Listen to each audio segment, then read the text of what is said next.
일단 먼저 설명을 드릴게요. 근데 여러분 아시는 것처럼 3D라는 거 지금 병원에서 하고 계시니까 3D라는 거는 대충 감으로 아실 거고, 그러면 이제 그거를 이제 조금 더 적극적으로, 구체적으로 좀 극대화시켜서 활용을 하려고 보면은 아마 꼭 궁금했던 거나 아니면은 3D를 하면서 이거 왜 안 되지? 버그인가?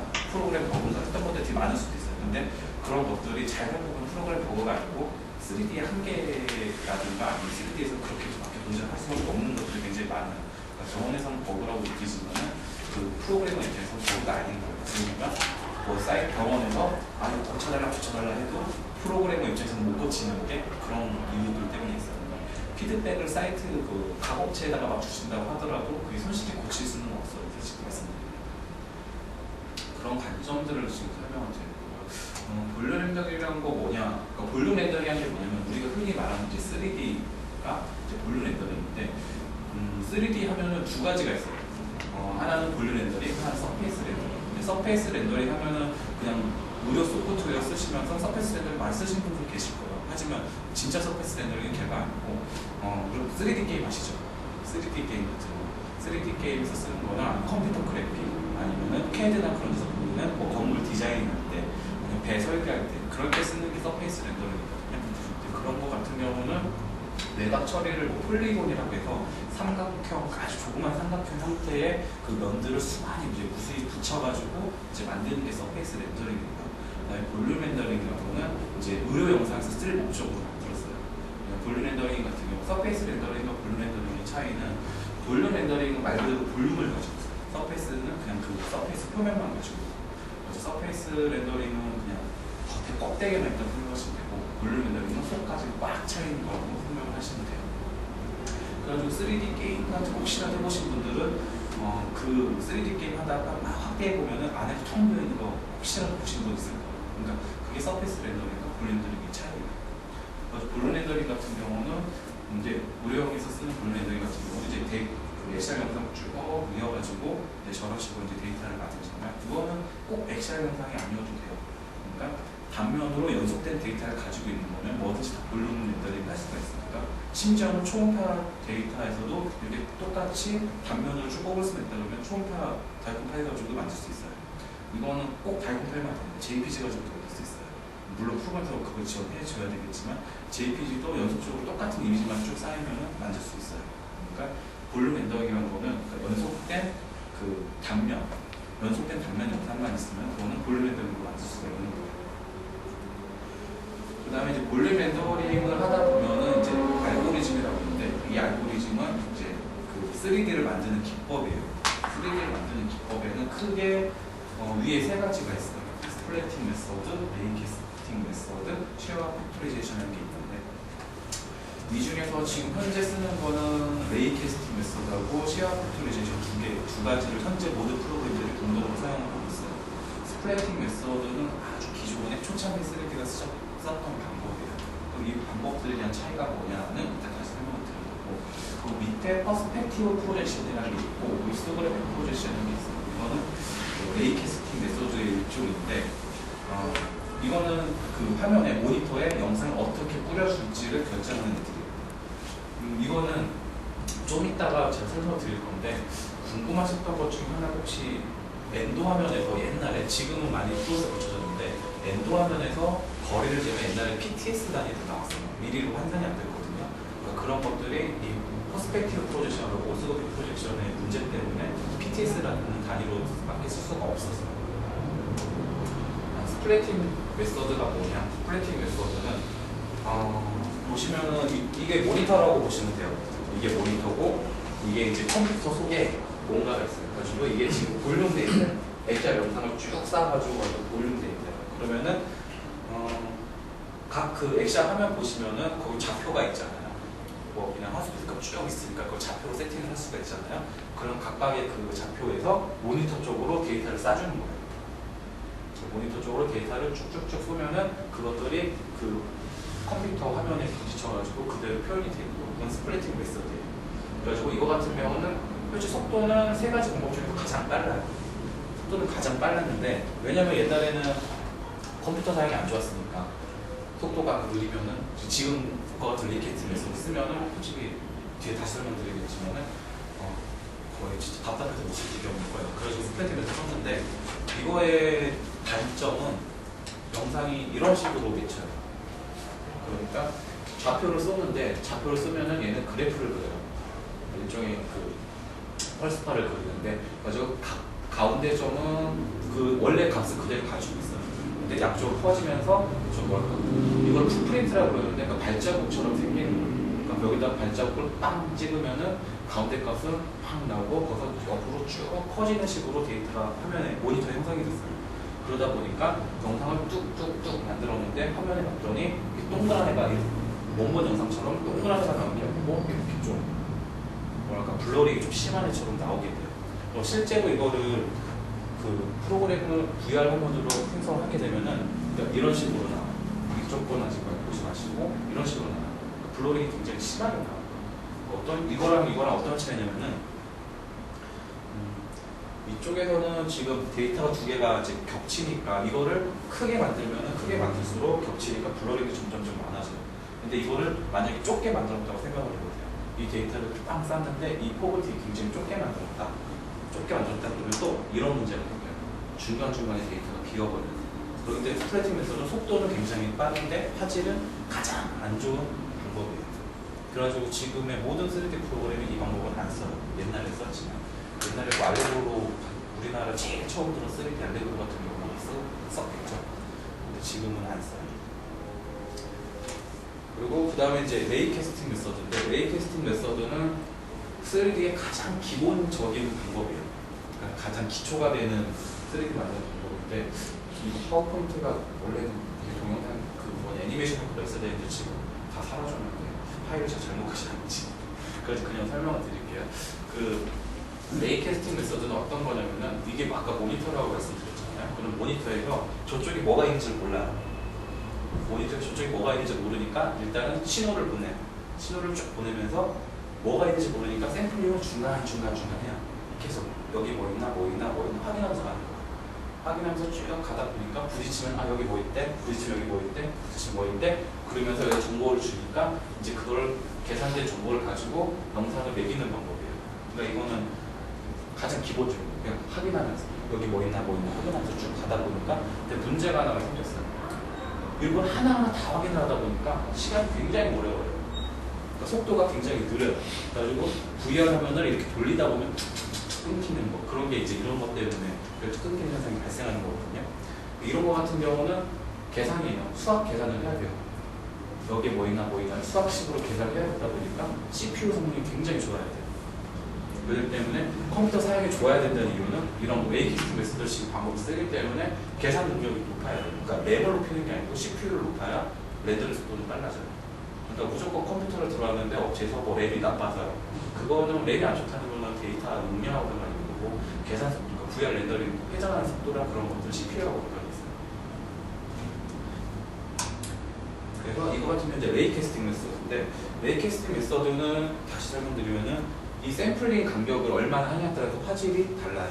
그래서 보통 이제 그 뭐라 해야 될까 프로그램을 보면은 예를 들어서 라피디아 보면은 뭐 HQ, 하이 퀄리티 모드다, 뭐 D4, D2 이런 식으로 있고 다른 프로그램도 제 알고리즘이 있는 걸 아는데 이름은 자세히 모르겠는데 보면은 분명 화질이 조금 더 좋게 하는 뭔가가 있어요. 제품들마다. 근데 그런 것들이 이 샘플링 간격을 좀 좁히는 거예요. 그러니까 샘플링을 더 많이 하는 거예요. 중간중간 샘플링. 그러니까 MRI에서도 샘플링을 얼마만큼 하냐에 따라서 해상도가 결정이 되잖아요. 그러니까 얘도 샘플링을 얼마만큼 하냐에 따라서 해상도가 결정이 돼요. 그래서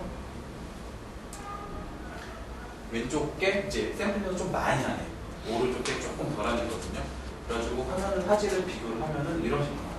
샘플을 많이 하다 보니까 가느다가 굵은 애들은 별 영향을 안 받아요. 왜냐면 샘플이 여기 조금 덜 한다고 해서 굵은 애들 옆에 있는 데이터 갖다가 인터폴레이션 하면 되거든요. 근데 가는 애들은 그러지 못해요. 그렇기 때문에 이런 식으로 중간에 끊기는 현상이 발생해요. 저기는 샘플링을 못해가지고 샘플이 덜 되다 보니까 그래서 샘플링을 얼마만큼 하냐에 따라서 화질이 결정이 되는데 다 샘플을 높이면은 이제 속도가 느려집니다. 속도를 계산을 하려고 하면 CPU를 높여야 된다. 라는 거. 근데 요즘에는 쿼드코어가 지금 옛날에 뭐 듀얼코어다 했는데 요즘 쿼드코어가 듀얼코어 가격으로 내려갔거든요. 그래서 요즘에는 컴퓨터 CPU 가격도 되게 싸졌으니까 뭐 나중에 병원에서 뭐 3D 장비 구입하는데 업체에서 컴퓨터를 가져온다. 그러면은 그거 병원 그 업체에다가 요구해가지고 CPU 높여가지고 달라 하셔도 업체에서 가격 차이는 별로 안 나기 때문에 그거는 해줄 거라고 생각이 돼요. 그다음에 이제 아까 A 캐스팅의 방법이 샘플링 막 하다 보니까 느렸잖아요. 그래가지고 그거를 개선할 수 있는 방법이 없을까를 고민을 하게 됐어요. 그러다 보니까 생긴 게 Empty Space Skipping이라는 방법인데 이게 어떤 거냐면은 아까 여기가 뭐가 있는지 모르니까 무조건 쏘고 중간중간 다 확인한다고 했잖아요. 근데 중간중간 확인 안 하고 일단 쏴요. 그리고 어딘가에 부딪힐 때까지 계산 안 하고 그냥 쭉 지나고 어딘가에 딱 부딪히면은 그때부터 이제 계산 시작 하다 보니까 이제 이만큼의 시간을 벌었죠. 그래가지고 여기를 그냥 이 공간을 뛰어넘는다 그래가지고 비공간을 뛰어넘는다 그래가지고 Empty Space Skipping이라는 방법이라고 해요. 그러다 보니까 이제 시간은 이만큼 벌었죠. 근데도 느려요. 왜? 이 데이터는 여기서 끝인데 이 뒤를 또 계산을 하잖아요. 그래서 저거는 어떻게 할 수 있는 방법이 없을까? 라고 또 고민을 하기 시작을 했어요.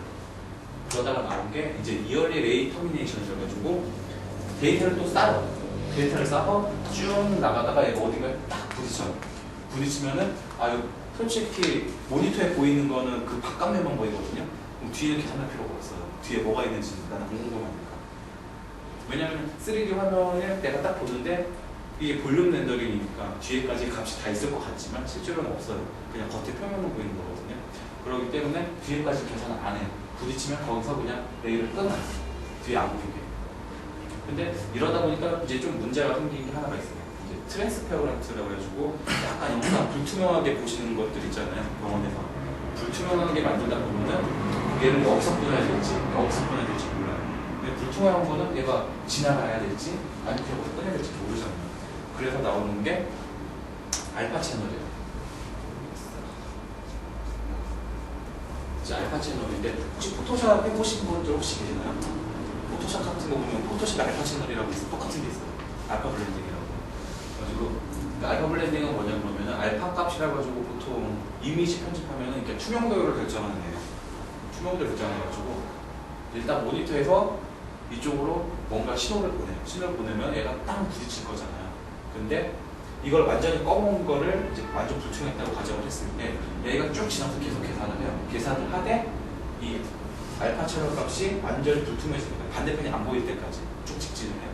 가지고 완전히 안 보이게 되면 거기서 이제 레일을 더 이상 진행을 안 시켜요.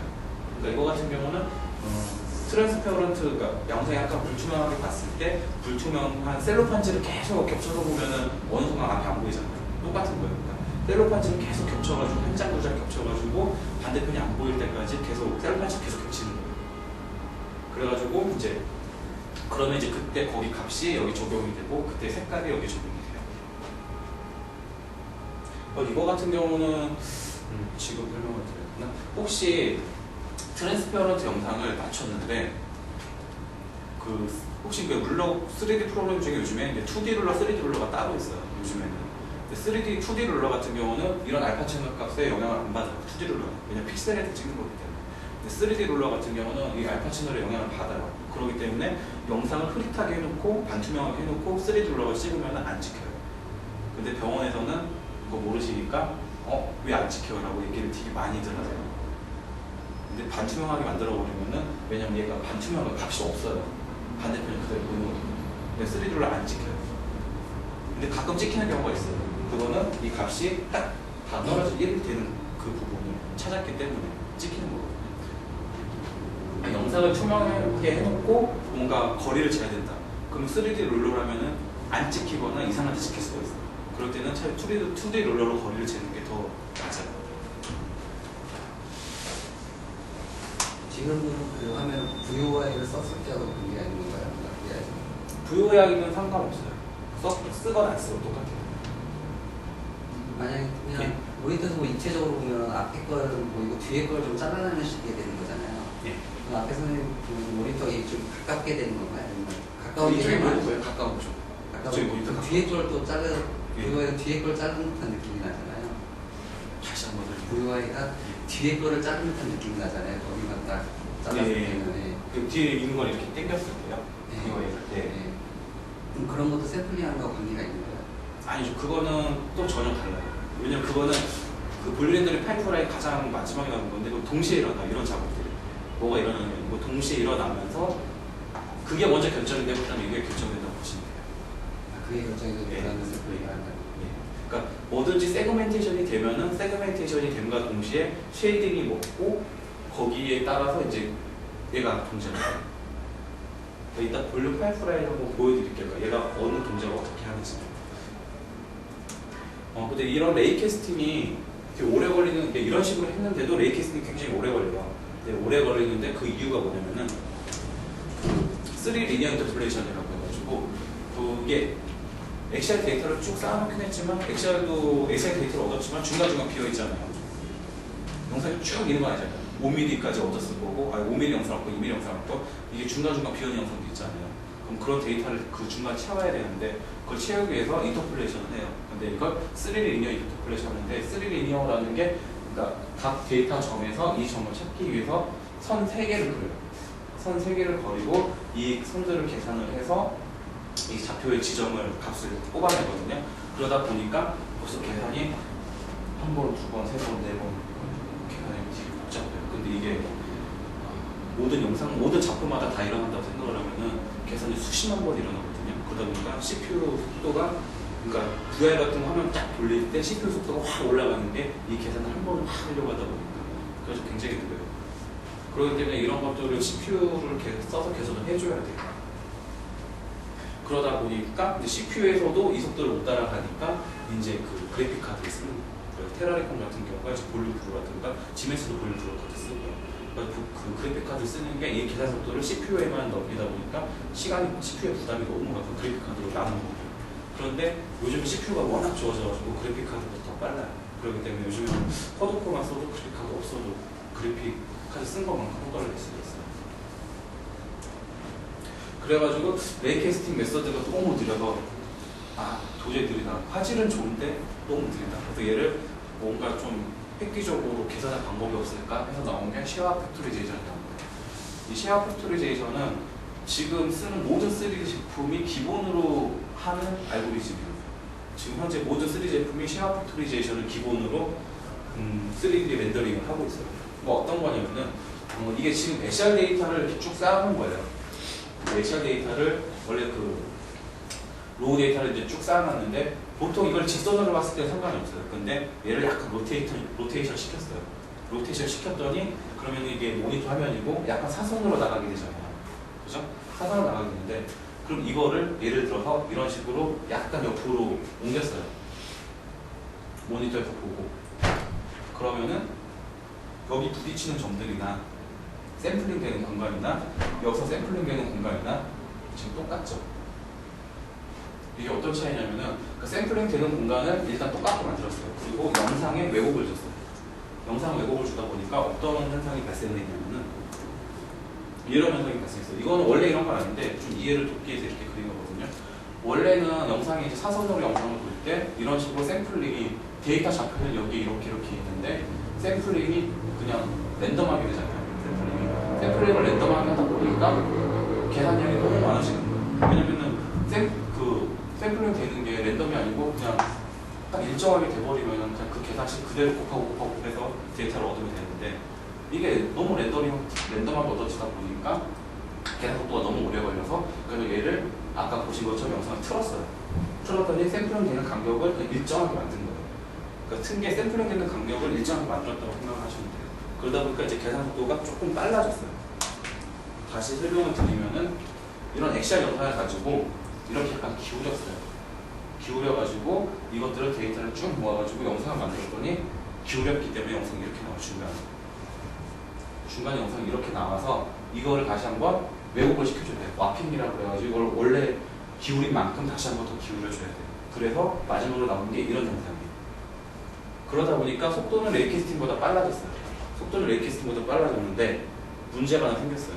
혹시 3D 그 VR 화면 돌리시다가 보면은 어느 각도가 되면은 영상 화질이 약간 떨어지거나 아니면은 그 색상이 약간 변하는 그런 각도가 있어요. 모든 3D 프로그램들이 갖고 있는 각도가.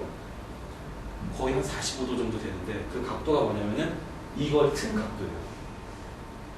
그래가지고 일정 내가 꼭 이 장소에서 영상을 캡처를 해야 되겠는데 왜 꼭 이런 각도만 가지면은 영상이 깨지는지 이거 백날 업체에다 얘기해봤자 해결을 못해줘.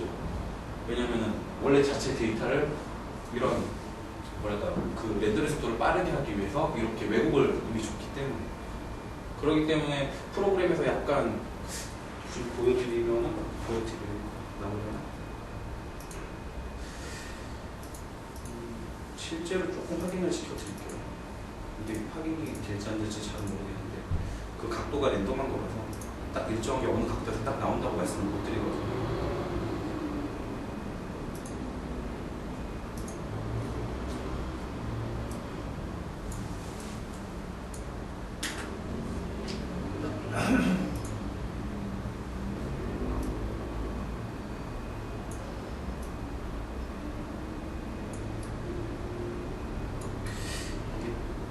어디 각도라고 말씀을 드리고 보면은 지금 여기서는 제대로 보이잖아요. 근데 각도 좀 틀면은 이렇게 돼버려요. 그러니까 그런 각도들이 있어. 좀 짜인 그러면요? 예. 잘린 면가 보시면은 여기서는 그냥 매끈하게 보이잖아 머리 위쪽이. 근데 약간 위로 올리면은 사선이 보여요. 보이세요? 혹시 머리 위에 사선? 예. 이런 식의 현상이 발생돼요. 이거는 3D 프로그램이 원래 가지고 있는 문제이기 때문에 이거를 뭐 누가 고쳐준다고 그러면 말도 안 되는 소리라고 말씀을 해주세요.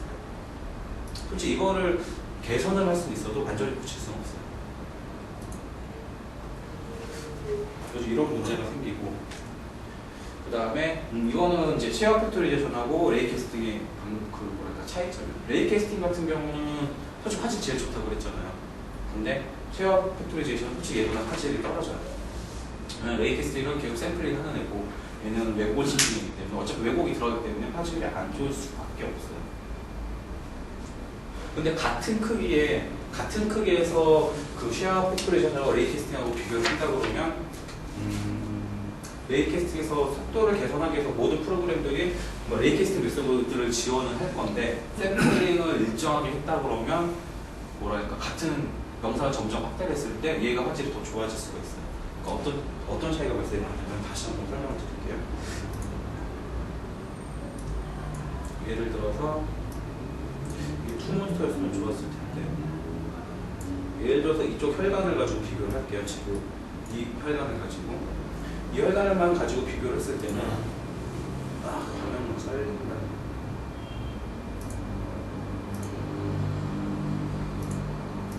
이 혈관만 가지고 비교를 했을 때는 얘보다는 얘가 화질이 훨씬 좋아요. 작게 봤을 때. 근데 이때는 레이캐스팅 샘플링은 지금 이 프로그램 같은 경우는 레이캐스팅 샘플링은 항상 일정해요. 어떤 크기든 간에 일정한데 얘를 확대를 시켜 놓으면은 얘를 똑같은 크기로 확대를 시키면은 얘가 화질이 더 좋아져요. 지금 보시면 이 영상하고 지금 이 영상하고 아까는 레이캐스팅이 화질이 더 좋다고 그랬는데 지금은 쉐어업이 확실히 화질이 더 좋죠. 위에부터 밑에가. 이게 샘플링 차이예요. 왜냐면은 얘가 위에 같은 경우는 레이캐스팅을 일정하게 하는데 그러니까 요만한 공간을 10개로 나눈 거하고 요만한 공간을 10개로 나눈 거하고 좁은 걸 10개로 나누는 게 더 세밀하잖아요. 그러니까 그 차이예요. 그렇기 때문에 레이캐스팅을 프로그램들에서 이제 화질을 좋게 하기 위해서 레이캐스팅을 쓰는데 그 프로그램 속도가 너무 느려지다 보니까 그 레이 캐스팅을 해가지고 그 신호 없는 레이를 일정 수를 좀 제한을 준 프로그램들이 있을 거예요. 그런 프로그램, 이런 프로그램들 같은 경우는 아무리 레이 캐스팅이 화질이 좋다고 그랬는데 영상을 획배했더니 오히려 이거보다 더 안 좋더라. 화질 좋다고 했잖아. 왜 거짓말해? 라는 말이 나올 수도 있죠. 그걸 모른다면. 쉐어 웹이 지금 말씀하는 거라면 제가 샘플링을 더 많이 한 상황이기 때문에 그렇다는 건가요? 솔직히 샘플링은 위에보다 밑에가 많죠. 더 많기 때문에 그런 거 아니에요? 맞아요. 샘플링이 더 많아요. 위에 거는 화질을 좋게 하기 위해서 레이캐스팅을 썼지만 레이캐스팅의 속도가 워낙 느리다 보니까 레이의 샘플링 하는 개수를 제한을 줍니다. 만약 이것처럼 화질 좋게 하려고 똑같이 했다 그러면 얘도 화질이 얘보다 훨씬 좋겠죠. 하지만 속도는 장난이 못해요. 속도는 훨 느려지니까 그렇게 되는 것 같아요. 그래서 이거 같은 경우 속도가 더 빨라요. 밑에 거보다. 밑에 끊기죠. 밑에가 샘플링이 더 많기 때문에. 가끔 보면은 그 3D가 앵글을 돌리면은 퉁 튀어서 다른 각도로 가요. 그게 이제 CPU가 그 계산 속도를 못 따라가는 거야. 내가 이미지 회전을 했는데 CPU도 그 계산 속도를 못하고 그냥 계산 중간에 막 하고 있는데 계속 돌리면서 계산을 계속해야 돼요, CPU는. 근데 그 계산 속도를 내가 돌리는 걸 못 따라가다 보니까 딱 돌리고 얘가 딱 멈추고 그때 계산된 걸 보여주는 거예요. 아무데나 그냥 잘 계산하는 그 그렇죠. 각도를 또. 그럴 때는 이제 컴퓨터 CPU를 바꿔줘야 돼요. 그래가지고 CPU 같은 경우는 저희가 테스트를 했을 때 싱글 코어보다는 듀얼 코어, 듀얼 코어보다는 쿼드 코어, 쿼드 코어보다는 그러니까 듀얼 코어보다는 듀얼 CPU가 더 속도가 높다. 그러니까 코어하고 CPU의 혹시 차이점 아시는 거? 듀얼 코어라는 거는 프로세스가 두 개. 예. 듀얼 듀얼 코어라는 거는 맞아요. 프로세스가 두 개예요. 듀얼 코어는 하나의 CPU 안에 코어가 두 개예요. 하나의 CPU 안에 코어가 두 개인 거고 듀얼 CPU도 CPU가 두 개이고 그러니까 듀얼 코어 같은 경우는 프로세스는 두 개지만 하나의 몸 안에서 동작을 하기 때문에 오히려 느려요. 그럴 때는 듀얼 CPU 같은 경우는 양쪽에서 그러니까 두 사람이 일을 하는 거고 한 사람이 일을 하는 거고 그 차이예요.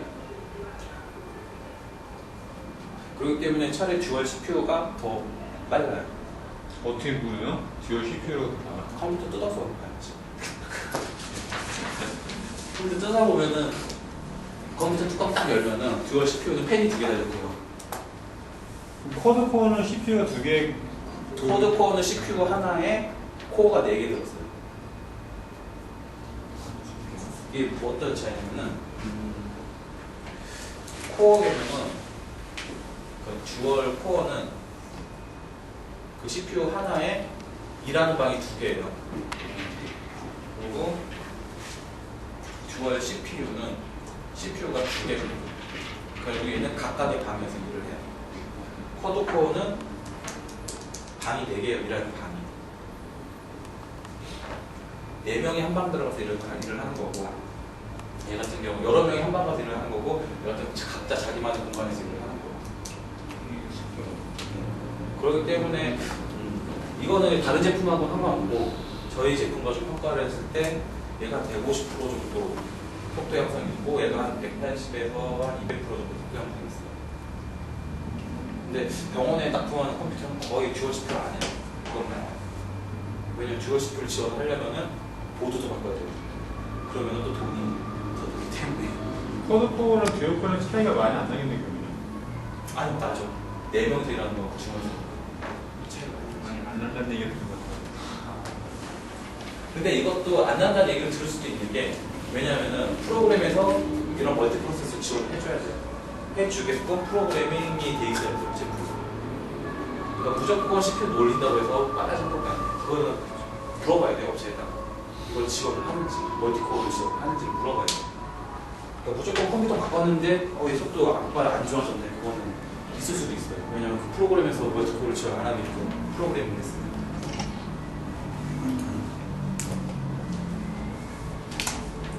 그 다음에 이건 이제 그 아까 말씀드린 볼륨 렌더링 알고리즘 중에서 올소그래픽 카메라랑 퍼스펙티브 그 카메라 이것은 뭐냐면은 일반적으로 그 화면에서 보는 3D 화면 있잖아요.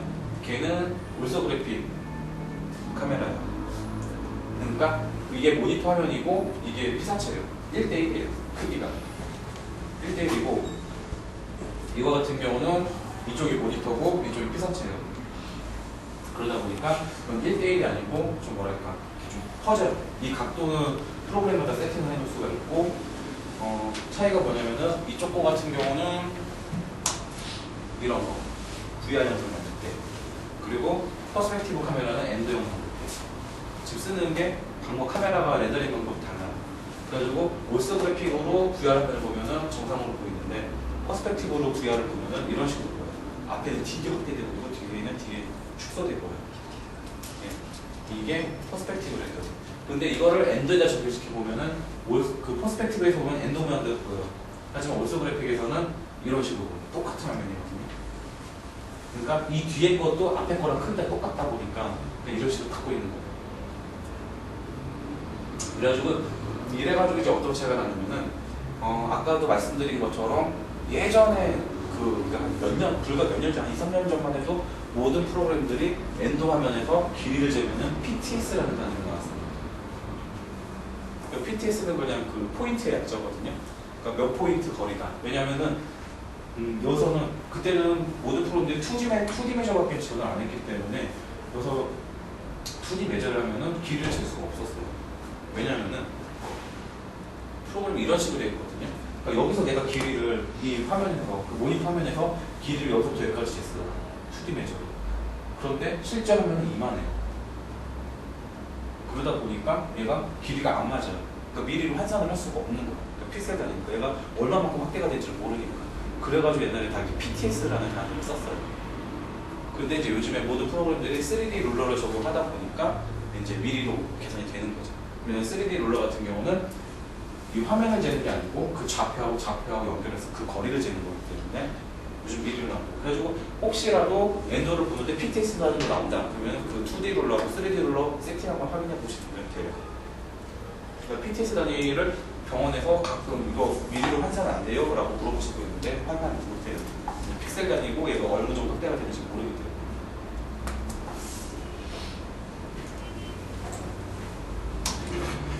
그 다음에 이제 쉐이딩인데 쉐이딩은 솔직히 저보다는 선생님들이 더 잘할 것 같아요. 저 같은 경우 쉐이드 거의 안 쓰니까. 병원에서 보다 보면은 쉐이드를 되게 많이 쓰시는 분도 있고 안 쓰시는 분도 있고. 쉐이딩 같은 경우는 어떤 거냐면은 우리가 3D 화면 있잖아요. VR 화면에다가 그림자를 입히는 거예요. 명암을 주는 거예요. 여기는 좀 빛을 받으니까 밝은 부분, 여기는 그 뭐에 가려 있으니까 어두운 부분. 이런 식으로 말 그대로 쉐이드 그림자를 주는 거거든요. 쉐이딩 하는데 원론적으로 말씀드리면은 일루미네이션이에요. 일루미네이션 안에 쉐이딩이 따로 있는 거예요. 그러니까 그거를 전체는 일루미네이션이고 그 중에 하나가 이제 쉐이딩이라는 거예요.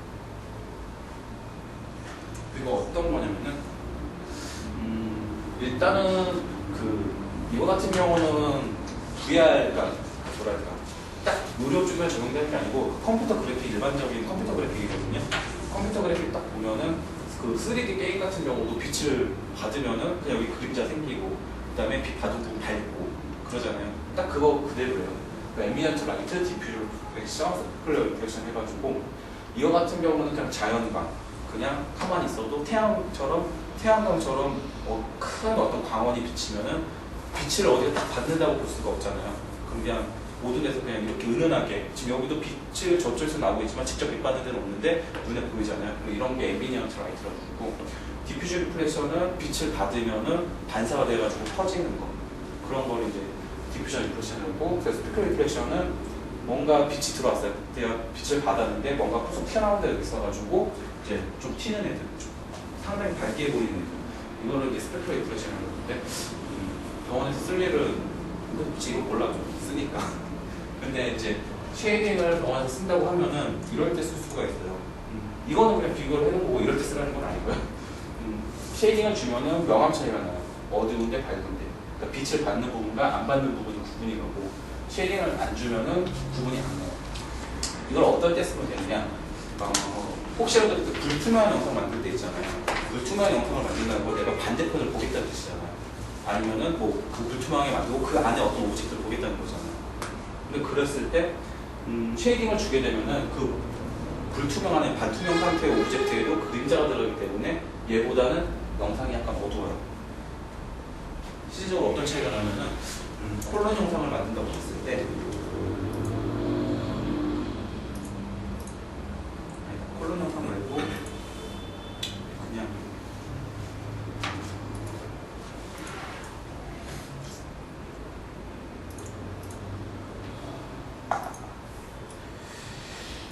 기도를 본다고 했을 때 오랜만에 들어보니까 어디에 무슨 일이 있는지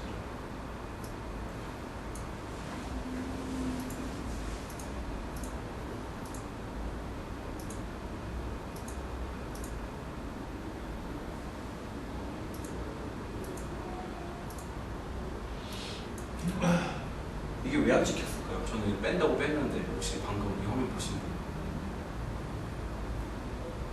다시 한번. 지금 제가 여기서 에어웨이만 빼려고 그 피킹이라고 그래가지고 얘만 찍어내는 기능을 이렇게 썼어요. 이런 식으로 써가지고 얘를 빼려고 뺐는데 아까 빠졌는데 다시 안 빠져. 이게 어떤 차이가 있냐면은 이런 식으로 되면 안 빠지거든요.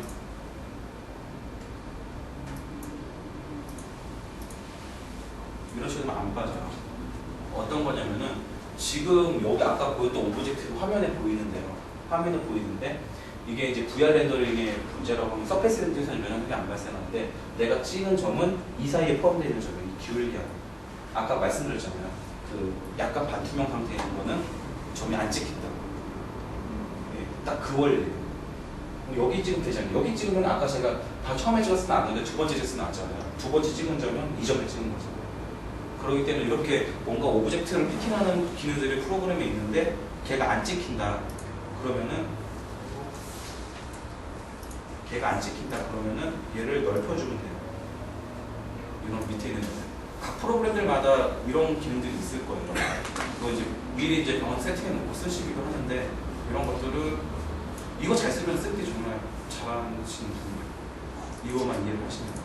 그래서 이걸 넓혀놓고 찍으면은 이런 식으로 그냥 쭉 빠져요. 이런 식으로. 그러니까 안 찍힌다고 하면은 왜 안 찍힐까를 생각해 보시면은 이런 것들 때문에 안 찍히는구나라고 생각하시거든요. 그리고 이걸 반투명하게 영상을 보면은 이제 이런 식으로 보여요. 영상을 보시면 이제 이게 쉐이딩 영상이고요.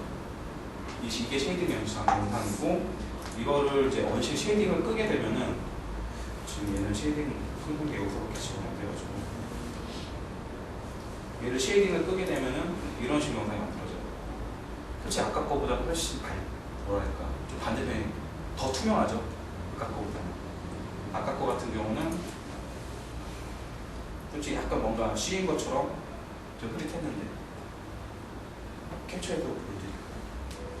캡처해서 한번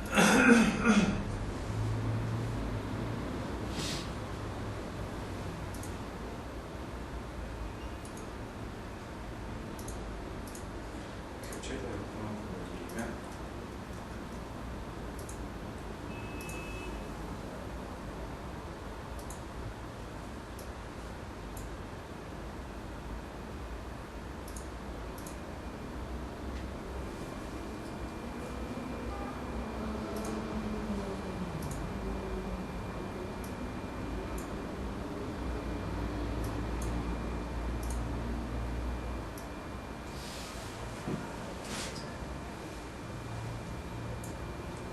왼쪽에 있는 게 쉐이딩 영상이고 이게 언쉐이딩 영상입니다. 보시면은 솔직히 왼쪽보다 오른쪽이 더 이쁘죠 영상. 그래서 투명한 영상을 만들거나 반대편에 뭔가를 보였다 싶으시면은 그냥 쉐이드 끄고 만드시는 게 더 나아요. 이거 같은 경우 약간 좀 뿌여가지고 반대편이 이것보다 덜 보여요. 쉐이딩을 끈다고요? 네. 제가 확인한 거에는 지멘스 있고 필립스 있고 테라리콘 있고 비디아 있어요. 비티라는 거 있어요. 테라리콘 어떻게 끄죠? 테라리콘 빛 세팅하는 게 있어요. 네. 예. 아, 빛 세팅이요? 예. 빛을 조명을 세팅할 수 있는 게 있어요. 좀 어플리케이트한데 아, 예. 들어가지고. 저거 하는데 예. 어쨌든 저렇게 나가서 답답해요. 예, 답답해요. 아, 빛 라이트를 예. 그 빛을 아예 꺼버리시면 돼요. 그래서 이거 같은 경우는 뭐 렁 만들 때나 콜럼 만들 때나 에어웨이 만들 때나 뭐 그럴 때요. 그리고 예를 들어서 뭐 오늘 올라왔을 때 베리코스 베이 같은 경우 그것도 겉에 피부 안쪽에 있는 혈관을 보는 거잖아요. 네. 그러니까 그냥 투명하게 만들면 좀 뾰족해 보이고 쉐이딩 꺼버리면은 안에 혈관 그냥 보여. 그 차이예요.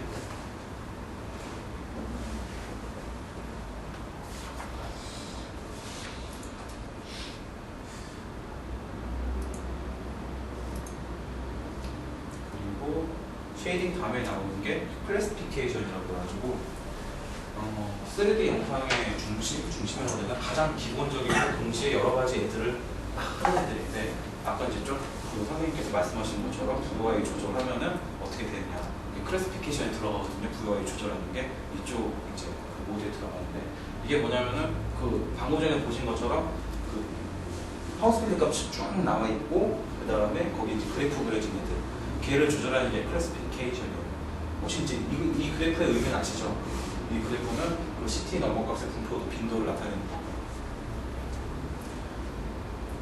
어떤 관계냐면 클래시피케이션 같은 경우는 내가 구할 영상에 내가 원하는 애만 보여주게 만드는 그런 작업이에요. 어떤 작업이냐면 여기에 세그멘테이션도 들어갈 수 있고 세그멘테이션이 일어나는과 동시에 이 트랜스페어런트 작업도 동시에 일어나요.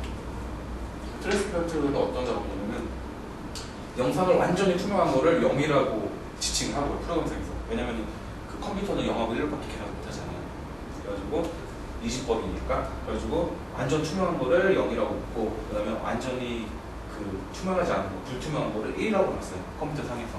그래가지고 0인 영역은 안 보이는 영역, 1인 영역은 보이는 영역. 그러니까 그 그래프 높낮이. 그래프 낮추면 투명해지고 그래프 높이면 안 보이고. 그거 이해 안 되시는 분들을 위해서.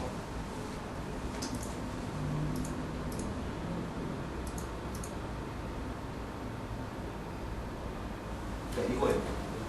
이게 1이고 이게 0이에요. 이게 0.5 정도 되겠죠. 이런 식으로 값을 매기는 거예요. 이런 식으로 값을 매겨서 보니까 이런 현상이 발생을 하죠. 같은 부위를 놓고 이거를 같은 위치를 놓고 앞에 거만 변화를 줬는데 이런 식으로 영상이 차이가 많이 생겨요. 그래가지고 병원에서 3D 이미지 좀 부드럽게 만들 수 없을까 하면은 이제 이렇게 쓰시는 분도 있어요. 이거를 기울기를 굉장히 기울여버려요. 그러면 영상 되게 부드러워져요. 실제적으로 어떻게 차이가 나냐면은 실제적으로 만들다 간 게 하나 있긴 한데 잠시만요.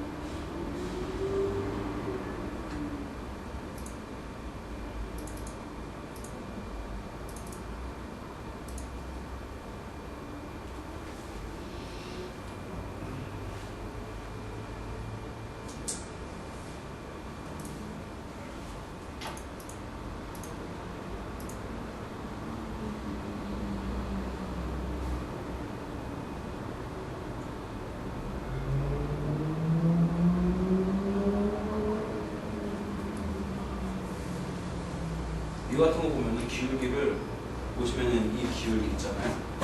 이 기울기를 굉장히 늘렸어요. 영상을 부드럽게 하려고. 보시면은 영상 기울기를 이렇게까지 늘렸어요. 병원에서 이렇게까지 늘렸었을 때 솔직히 없거든요. 이걸 줄이면 어떻게 되느냐? 줄이면은 영상이 이렇게 돼요. 이쪽으로 줄이면. 그럼 앞으로 줄이면은 영상 되게 거칠어져요. 이런 식으로. 그러니까 이 기울기가 늘어나면 늘어날수록 영상은 굉장히 부드러워져요. 그죠?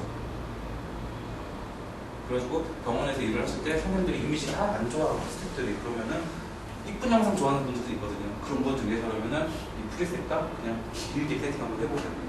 그럼 영상은 굉장히 부드러워지니까 이게 어떻게 보면 되게 인위적인 거예요. 인위적인 것 때문에 뭐 진단자 가치가 떨어진다 아니다 뭐 그럴 분들이 있을 수 있어요. 더. 하지만 그냥 이 이미지만 단순히 좋게 만들어야 되겠다 싶은 분들 계시면은 그냥 이 그래프 한번 이거를 딱 이렇게 세우는 게 아니고 한번 길게 한번 빼보세요.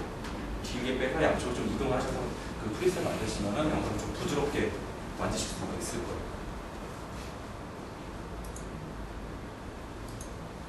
기울기를 넓히 이렇게 한다는 게 예. 보면은 CT 넘버과 분포도를 조금 더 많이 포함시키는 그죠? 거잖아요. 어떻게 보면 윈도우 값으로 보면은 관용도를 넓히는 관용도를 넓히는 거죠. 윈도우 관용도를 높이고 대신 그 명암 차이는 덜 주고. 그렇죠. 그 솔직히 볼륨 렌더링 설명은 이게 다고 이게 이제 볼륨 렌더링의 딱 핵심이에요.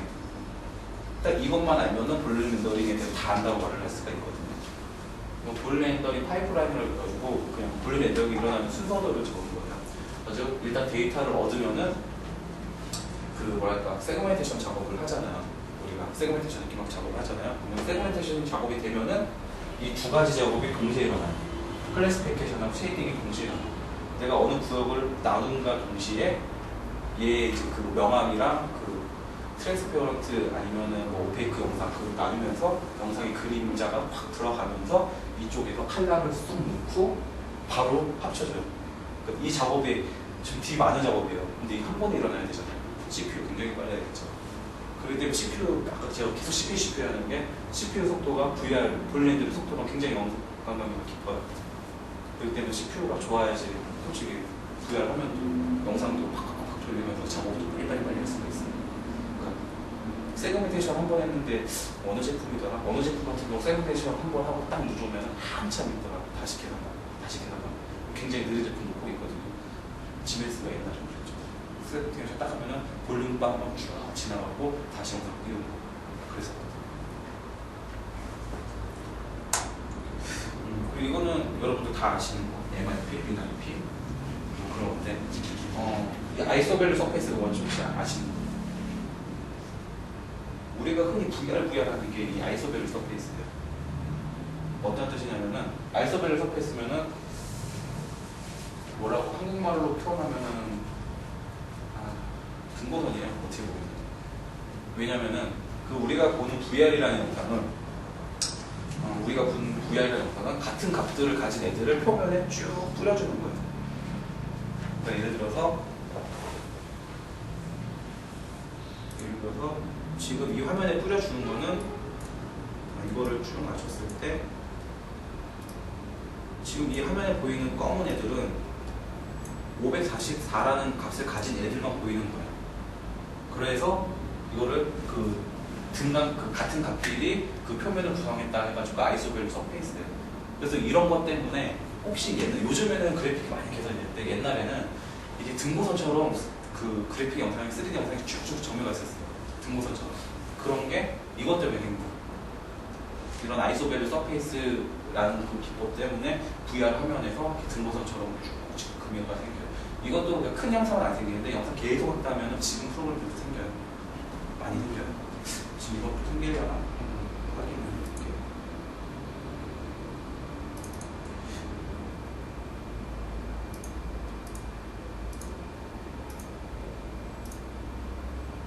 엔도스코피에서 보면 좀 더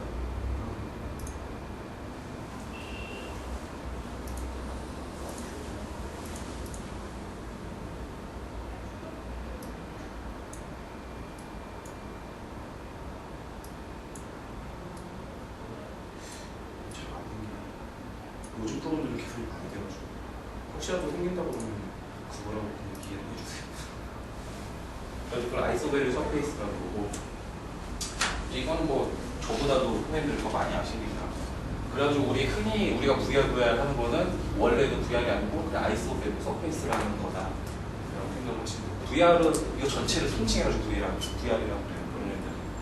그리고 이제 이런 거 MIP, 링IP, 엑스레이 이거는 저보다도 더 많이 하시는 거니까.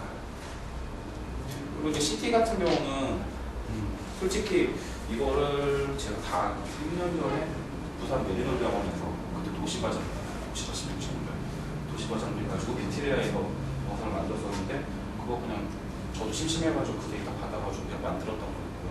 근데 이걸 한번 만드니까 굉장히 이걸 가지고 한 번만 만들어 달라던 분들이 굉장히 많아요. 근데 이거를 일반 프로그램에서 만들려고 그러면 힘들어요. 왜냐면 굉장히 작은 부위잖아요. 그래서 쉐어 팩토리제이션만 구현이 되는 제품이다. 이거 못 만들어요. 왜냐면은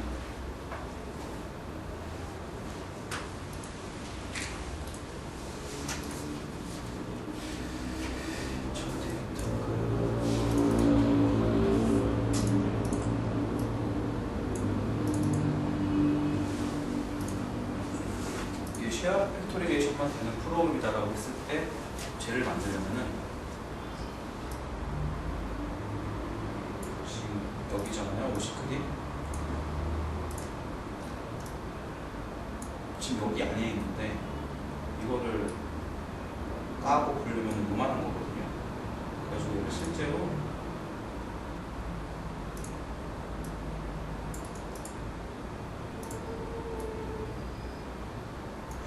까고 보면은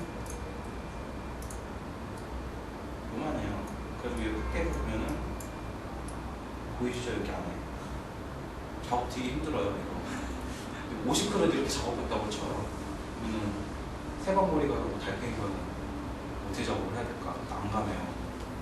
그래가지고 이거 같은 경우는 레이 캐스팅을 지원하는 제품은 손쉽게 만들 수 있어요. 어떤 식으로 만들 수 있냐. 레이 캐스팅을 한다는 거는 이제 그 부분만 확대를 할 수 있다는 말과 어떻게 보면 일맥상통하거든요. 화질을 이제 좋게 해줄 수가 있으니까. 근데 그것도 이제 레이 캐스팅을 확대를 하면은 레이 캐스팅이 다시 계산되는 그런 프로그램들을 말씀드리고, 무조건 레이 캐스팅이 된다보다는 그러니까 확대를 하면 다시 계산, 확대를 하면 다시 계산, 이런 식으로 해서 화질을 점점 좋게 하는 그런 프로그램들은 이제 이런 거 되게 손쉽게 만들 수 있어요. 예를 들어서 이런 거, 이것도 레이 캐스팅으로 만드는 거거든요. 그러면은 화질도 좋고 그냥 한 번에 뺄 수도 있고 손쉽게 만들 수 있어요. 그러면 센서프로 캐널은 세방고리랑 같은 경우는 각 좀만 다시 다르게 주면은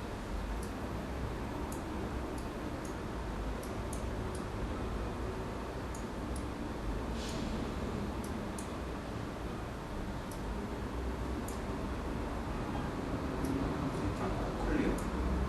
그러면은 세방고리랑 바로 나옵니다. 이런 식으로 레이 캐스팅이 지원된 제품이 있으면은 되게 작은 부위도 되게 손쉽게 만들 수가 있어요. 그러니까 이것도 어디서는 시야 팩토리에이션이 더 낫고 어디 부분에서는 레이 캐스팅이 나요. 그러니까 이것들을 이해를 하시면은 적용을 바로바로 시킬 수가 있어요. 아, 여기서 레이 캐스팅이 더 낫겠다. 그래서 시야 팩토리에이션이 더 낫겠다. 그러면은 솔직히 고민 안 하고 손쉽게 3D 만들 수 있거든요. 그리고 이거는 그 아시죠? 도시바가 스탠포드대에서 320채널 테스트하고 계시는 거. 네, 그래서 그 도시바 320채널, 그러니까 제가 아까 말씀드린 것처럼 매년 2월에 스탠포드대에서 그 3D 경진대가 열려요. 이제 거기서 이제 도시바 스탠포드에서 대회가 열고 그 도시바 가지고 진행한 테스트를 하니까 이런 영상들을 이제 올렸어요. 제가 이거 보여드리는 이유는 솔직히 3D 아무리 잘해도 CT가 그만큼 받쳐줘야지, 안 그러면은 못돼요. 그러니까 아까 봤던 그 코클리어나 그 로시클 같은 경우도 사람들이 보시고 병원에 가가지고 막 하시는데 안 되는 말을 되게 많이 들어요. 이거 어떻게 하는 거예요? 뭐 3D 프로그램이 좋아서 되는 게 아니고 CT를 그렇게 찍어줘야 되기 때문에 되는 거거든요.